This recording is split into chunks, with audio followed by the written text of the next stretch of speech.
Praise the lord.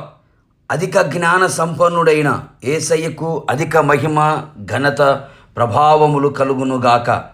మీ అందరికీ నా ప్రేమపూర్వక వందనములు.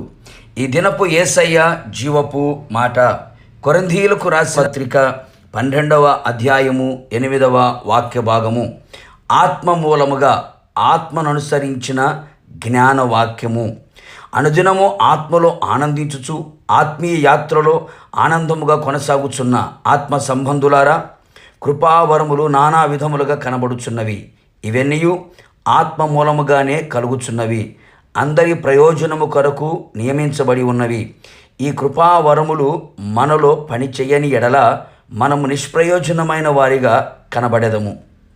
కావున నా దేవుని ప్రియులారా, ఆత్మచేత నింపబడి ఆత్మ ప్రత్యక్షత గలవారమై ఆత్మ ద్వారా మనలో క్రియ జరిగించే కృపావరములను పొందెదము. కృపావరములలో మనము పొందుకోవలసినది జ్ఞానవాక్యము.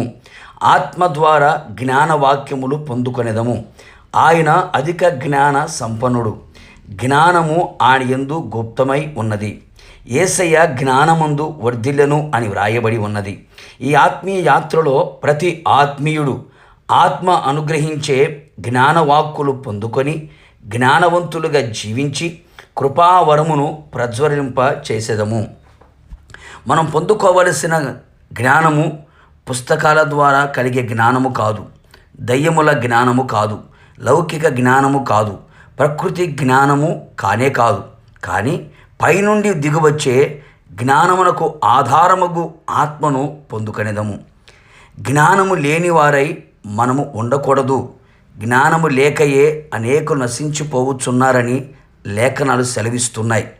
తమ దృష్టికి తాము జ్ఞానులు అని తలంచుకుని వారికి శ్రమ అని వ్రాయబడి ఉన్నది. జ్ఞానము లేకయే అనేక మంది చెరపట్టబడి ఉన్నారు.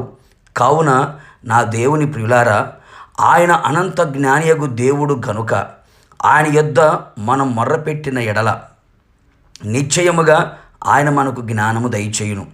ఆయన ఎదుట వెర్రివారముగా మనల్ని మనము తగ్గించుకొని ఉన్న ఎడల ఆయన మనకు జ్ఞానమును నిశ్చయముగా దయచేయును.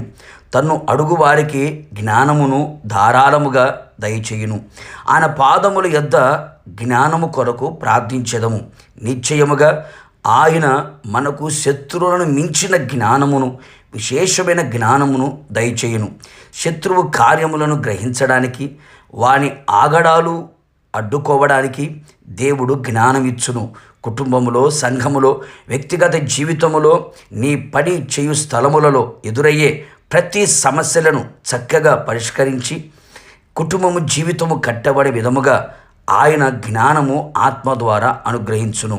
అన్ని రంగములలో, అన్ని విధాలుగా, అన్ని వైపులా నష్టము కలగనివ్వకుండా జ్ఞానవాక్కులు ఉపయోగపడును. మరి ముఖ్యముగా ఈ ఆత్మీయ జీవితంలో ఎలాంటి మలినమైన కార్యాలు, భక్తిని పాడు చేసే క్రియలు, ఆలోచనలు, సాతాను క్రియలను మనం పసిగట్టి తప్పించుకొని ఆత్మీయ జీవితములో బ్రతుకు దినములన్నిట జ్ఞానముతో నింపబడి ఆయన రాకడ కొరకు మనం సిద్ధపడేదము. జ్ఞానవాక్కులు ఇచ్చే ఆత్మచేత నింపబడేదము. కృపావరములతో ప్రజ్వరిల్లెదము. ప్రార్థన. జీవాధిపతి అయిన తండ్రి, నీ పరిశుద్ధ పాదములకు స్తోత్రం. మీరిచ్చిన జీవపు మాట కొరకు స్తోత్రం. కృపావరములలో జ్ఞానవాక్యమును మాకు దయచేయమని ప్రార్థించుచున్నాం. మీ ఆత్మచేత మమ్మల్ని నింపి, జ్ఞానముతో నింపి మా జీవితాలు కట్టబడ్డానికి, ఈ లోక మాలిన్యం అంటకుండా మేము జీవించి మీరు అక్కడ సిద్ధపడడానికి కృప దయచేయమని యేసు నామములో అడుగుచున్నాను తండ్రి, ఆమెన్. నిశ్చయముగా మీకును మీ కుటుంబ సభ్యులందరికీ కృపావరముగా ఉన్న జ్ఞానవాక్కులను ఆత్మ ద్వారా అనుగ్రహించునుగాక. God bless you.